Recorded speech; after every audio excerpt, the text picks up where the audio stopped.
Hello, my dear YouTube family, and welcome back to my YouTube channel. My name is Varun Bajpayee and I'm a mathematics mentor.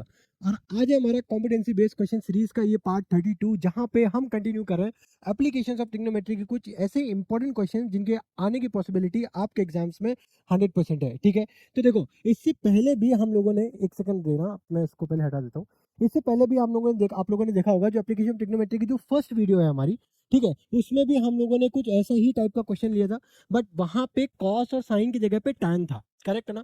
But मैंने क्या आपको बोला था कि इन questions में ये क्वेश्चन बहुत ज्यादा टफ लगते हैं, ठीक है, बट ये क्वेश्चन तभी तक हमें नहीं समझ में आते जब तक हम इनका डायग्राम ना बना ले। अगर एक बार हमें इन क्वेश्चंस का डायग्राम समझ में आ जाता है देन उसके बाद हमें इन क्वेश्चंस में चिंता करने वाली बात बिल्कुल भी नहीं है। अब जैसे ये क्वेश्चन देखो, अ ladder rest against a vertical wall at N inclination alpha two the horizontal. देखो क्या है, एक वर्टिकल वॉल है, ठीक है, और ये वर्टिकल वॉल पे, ठीक है, हॉरिजॉन्टल के कुछ प्लेस पे एक ये लैडर इस तरीके से रखी हुई है, ठीक है ना, एक ये लैडर है, ठीक है। चलो, अब ये क्या हो रहा है कि वर्टिकल वॉल से ये जो लैडर है हमारी, ठीक है, वर्टिकल वॉल और लैडर, जो वर्टिकल वॉल पे लैडर रखी हुई है ये हॉरिजॉन्टल से अल्फा एंगल बनाती है। ये वर्टिकल वॉल पे ये लैडर रखी हुई है, ये क्या है डियर, ये है हमारे पास लैडर यानी कि सीढ़ी, है ना। ये सीढ़ी जो है इस दीवार पे टिकी हुई है और ये सीढ़ी इस जमीन से, ये क्या है हमारी प्लेन सरफेस है, ये क्या है हमारी प्लेन सरफेस है, ये प्लेन सरफेस है हमारी, ठीक है, और ये क्या है हमारा वॉल।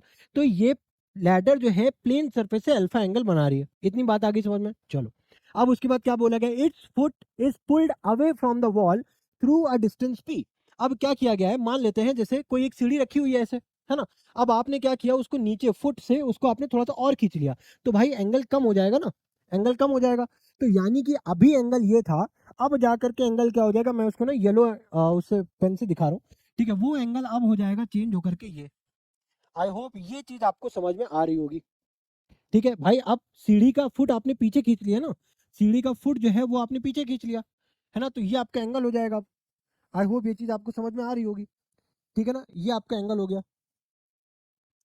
तो अब देखो, अब क्या है, अब देखना ध्यान से समझना, ठीक है, it's foot is pulled away from the wall through a distance P, और ये डिस्टेंस डियर कितनी गिवन है, ये डिस्टेंस हमको गिवन है पी, ये डिस्टेंस हमको गिवन है P, so that it's upper and slides A distance Q. भाई अब जब इस सीढ़ी को आपने पीछे खींचा तो भाई ऊपर से भी तो वो नीचे आई ना, अभी जो ऊपर से नीचे आई है ये कितनी डिस्टेंस नीचे आई है, क्यू डिस्टेंस नीचे आई है। ये बात आ रही समझ में, ये क्यू डिस्टेंस नीचे आ गई, ठीक है, and then the ladder makes an angle beta. अब उसके बाद ये लैडर प्लेन सरफेस से कितना एंगल बना रही है, बीटा एंगल बना रही है। इतना डायग्राम समझ में आया? पहले सीढ़ी ऐसे रखी हुई थी दीवार पे, ठीक है, तो एंगल कितना बना रही थी, अल्फा। फिर जब आपने सीढ़ी का जो फुट है अगर उसको पीछे खींचा तो भाई ऊपर से भी नीचे आ जाएगी और पीछे इधर आप चली गई, तो जब ये ऊपर से नीचे आ गई तब ये एंगल कितना बनाने लगी, बीटा बनाने लगी। अब ये फुट, अगर मान लेते कोई ये पॉइंट ए था, ये पॉइंट आपका बी हो गया, तो ए से बी में जब आपने खींचा है तो कितना डिस्टेंस आपने पीछे लेके गए आप, पी, ठीक है। उसी तरीके से ऊपर से नीचे कितना आया, क्यू डिस्टेंस आया। आई होप ये चीज समझ में आ रही होगी। मान लेते हैं ये कोई पॉइंट सी है, ये कोई पॉइंट डी है, ठीक है ना। तो अब हम लोग यहाँ पे करेंगे क्या, ध्यान से समझना, हमें इस पूरे क्वेश्चन में अगर आप ध्यान से देखो तो ये प्रूविंग वाले क्वेश्चन है, और प्रूविंग वाले क्वेश्चन में हमें अपने मन की नहीं करनी होती भाई, हमें वो करना होता है जो क्वेश्चन ने हमसे करने को बोला है। अब यहाँ पे आप एंगल देख रहे होगे तो भाई cos beta cos alpha sign beta है हमारे पास, है ना, ठीक है। तो देखो, और वो भी किसके बराबर है, पी बाई क्यू की, यानी पी और क्यू का हमें रेशियो लेना है, ठीक है ना। इतनी ओवरऑल हमको बात समझ में आ रही है। तो सबसे पहले क्या करेंगे, हम एक एक ट्राइंगल को पकड़ेंगे। अब अगर आप पहले छोटे वाले ट्राइंगल को पकड़ो जो इनिशियल वाला ट्राइंगल है ए सी डी की, अगर मैं बात करूं, in triangle A C D, in triangle A C D की अगर मैं बात करता हूं, ठीक है, तो यहाँ पे सबसे पहले मैं निकालूंगा कॉस अल्फा। क्या निकालूंगा भाई, कॉस अल्फा निकालूंगा, जो कि होता है क्या, बेस अपॉन हाइपोटेन्यूज। अब ये बेस क्या हो जाएगा भाई, एडी हो जाएगा बेस, बेस क्या हो जाएगा एडी, हाइपोटेन्यूज क्या हो जाएगा हमारे पास, ए सी हो जाएगा, हाइपोटेन्यूज क्या हो जाएगा डियर, ए सी हो जाएगा, और ये मान लेते हैं भाई ई पॉइंट होगा, ए सी क्या हो जाएगा आपका, हाइपोटेन्यूज हो जाएगा, ठीक है ना। ये चीज समझ में आ रही है, ए सी आपका हाइपोटेन्यूज हो जाएगा। इतनी बात आ गई समझ में हमें, ठीक है, अच्छी बात है। अब देखो, अब इसको थोड़ा सा अगर आप ऊपर नीचे करोगे, ठीक है, आप इसको थोड़ा सा ऊपर नीचे करोगे तो यहाँ से आपको ए सी की जो वैल्यू मिली है, मैं बोल सकता हूँ किसकी वैल्यू अपन ने निकाल ली है यहाँ पे, एडी की वैल्यू, मैं बोल सकता हूँ, चलो, ए सी कॉस अल्फा, ठीक है, हाँ इस तरीके से लिख सकते हैं कि ए डी बराबर ए सी कॉस अल्फा, ठीक है, ये लिख दिया। अब उसके बाद इसी ट्राइंगल में साइन अल्फा भी निकाल लेते हैं। इसी ट्राइंगल में साइन अल्फा भी निकाल लेते हैं। साइन अल्फा क्या हो जाएगा डियर? Perpendicular upon hypotenuse. क्या हो जाएगा? Perpendicular upon hypotenuse. परपेंडिकुलर क्या है हमारे पास? CD। हाइपोटेन्यूज क्या है? अगेन हमारे पास AC। हाइपोटेन्यूज क्या है? अगेन हमारे पास क्या आ गई? AC आ गई। ठीक है, अब देखो, अब यहां से क्या करता हूं मैं? अगर यहां से भी मैं CD की वैल्यू, किसकी वैल्यू? CD की वैल्यू अगर मैं निकालूं, CD की वैल्यू क्या हो जाएगा? AC sine alpha.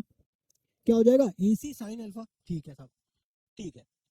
अभी मुझे इतना ही समझ में आ रहा है, मैं इतना ही कर रहा हूँ। ठीक है, ये मैं बिल्कुल इस तरीके से सॉल्व कर रहा हूँ कि मुझे ना कोई बहुत ज्यादा दिमाग में लोड नहीं लेना। जो क्वेश्चन ने हमसे पूछा है, हम उसी के अकॉर्डिंग क्वेश्चन को प्रोसीड कर रहे हैं। ठीक है, बिना कोई एक्स्ट्रा दिमाग लगाए। अब देखो, अब हम क्या करेंगे? अब दूसरे ट्रायंगल में जाएंगे। दूसरे ट्रायंगल में कौन सा है? BCD। दूसरा ट्रायंगल क्या है? BCD।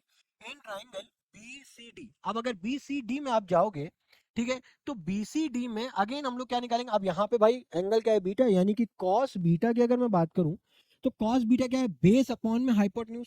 क्या होता है डियर? बेस अपॉन में हाइपोटेन्यूज। होता है कि नहीं होता है? चलो, अब बेस की अगर मैं बात करूं, ध्यान से समझना, बेस क्या है हमारे पास? पूरा बेस है हमारे पास BD। बेस है हमारे पास BD। हाइपोटेन्यूज क्या है? BE। हाइपोटेन्यूज क्या है? BE। ठीक है, हाइपोटेन्यूज क्या है डियर? BE। ठीक है ना? चलो, अब अगर आप इसको ध्यान से देखो, तो क्या मैं यहाँ पे ये बोल सकता हूँ क्या कि जो BE है, ये जो BE है, क्या ये AC के बराबर है? क्या ये AC के बराबर है? भाई जब आपने सीढ़ी को पीछे खिसकाया, ठीक है, तो ये C पॉइंट E पे आ गया, A पॉइंट B पे आ गया, लेकिन भाई सीढ़ी तो वही है। सीढ़ी तो वही है। अगर आप देखो, AC भी क्या थी? लैडर की डिस्टेंस थी, यानी कि लैडर की लेंथ थी, और BE भी तो लैडर की लेंथ ही होगी ना। तो अब उसको नीचे रखो चाहे ऊपर, लैडर की डिस्टेंस तो चेंज होगी नहीं, लेंथ तो चेंज होगी नहीं। तो क्या मैं BE को AC को बराबर लिख सकता हूँ? बिल्कुल लिख सकता हूँ, यस। तो क्या मैं BE को AC में चेंज कर दूं? बिल्कुल कर सकते हैं। तो हम लोग वही कर दे रहे हैं। ठीक है, तो यहाँ से अगर मैं BD की वैल्यू AC के टर्म्स में निकालूं, तो ये हो जाएगा AC cos beta. I hope ये चीज आपको समझ में बहुत अच्छे से आ गई होगी। अब अगर इसी जगह पे मैं साइन बीटा की वैल्यू निकालता हूँ, किसकी वैल्यू निकालता हूँ? साइन बीटा की वैल्यू। साइन बीटा क्या बोलता है भाई? परपेंडिकुलर अपॉन हाइपोटेन्यूज होता है। अब यहाँ पे परपेंडिकुलर डियर हमारा CD नहीं होगा, ED होगा। कौन सा होगा? ED होगा। ठीक है ना? तो परपेंडिकुलर क्या हो जाएगा हमारे पास? ED अपॉन में हाइपोटेन्यूज क्या हो जाएगा? BE हो जाएगा। क्या हो जाएगा? BE हो जाएगा। ठीक है ना? क्या हो जाएगा? BE हो जाएगा। ठीक है डियर, अब देखो, अब अगेन क्या मैं BE को AC के बराबर कर सकता हूँ? यस, बिल्कुल कर सकता हूँ। तो यहाँ पे मैं ED बराबर क्या बोल सकूँ? क्या लिख दूँ? AC sign beta. AC sign beta. ठीक है, इतनी चीज हम लोगों ने निकाल ली। बट हम लोगों ने स्टार्टिंग में ही एक चीज डिस्कस करी थी, क्या? कि हमें तो भाई P और Q का रेशियो चाहिए। P और Q का रेशियो चाहिए। अब सवाल ये उठता है, सर P जो है यहाँ पे, P जो है वो क्या है? AB है। जो P है वो क्या है? AB है। और AB की वैल्यू किस तरीके से हम लोग निकालेंगे? AB की वैल्यू, ठीक है, अगर हम BD में से AD को सब्ट्रैक्ट कर दें, अगर हम BD में से AD को सब्सट्रैक्ट कर दें, अगर हम BD में से AD को सब्सट्रैक्ट कर दें, तो क्या AB मिल जाएगा क्या? यस, मिल जाएगा। अब देखो, BD की वैल्यू है क्या एक्चुअल में? BD की वैल्यू क्या हम लोगों ने कहीं से निकाली? यस, AC cos बीटा निकाली अपन ने। AC cos बीटा निकाली अपन ने। और AD की वैल्यू क्या निकाली? AD की वैल्यू भी निकाली हम लोगों ने, AC cos alpha. Yes, very good. अगर ये चीज समझ में आ रही है ना, तो भाई मन ही मन खुश हो जाओ, क्योंकि ये क्वेश्चन है यहीं तक ही इंपॉर्टेंट है। अगर ये यहां तक समझ में आ गया ना, तो भाई मतलब बिंदास, टेंशन फ्री हो जाओ। आप ये समझ लो, अगर ये क्वेश्चन आपके एग्जाम में आ गया, तो 5 नंबर 4 नंबर तो कहीं नहीं गए आपके। ठीक है, अब देखो यहाँ पे क्या है आपका? AC cos alpha. क्या हो जाएगा? AC cos अल्फा हो जाएगा। अब मैं क्या कर रहा हूँ? अब भाई कुछ कॉमन दिख रहा है, तो भाई इसको कॉमन कर लूंगा। ये तो जाहिर सी बात है, ये तो करना ही पड़ेगा। ये क्या हो जाएगा यहाँ पे? cos बीटा माइनस में cos अल्फा, है ना? ठीक है ना? इतनी बात आ रही समझ में? अगर इतनी बात आ रही समझ में, तब तो बहुत बढ़िया है। ठीक है, तो ये P की वैल्यू आ गई अपन को क्या वैल्यू पता चल गई? P की वैल्यू पता चल गई। ठीक है, P की वैल्यू पता चल गई। अब इसको ऐसे छोड़ दो, कोई दिक्कत नहीं। अब कुछ नहीं चलना है इसको।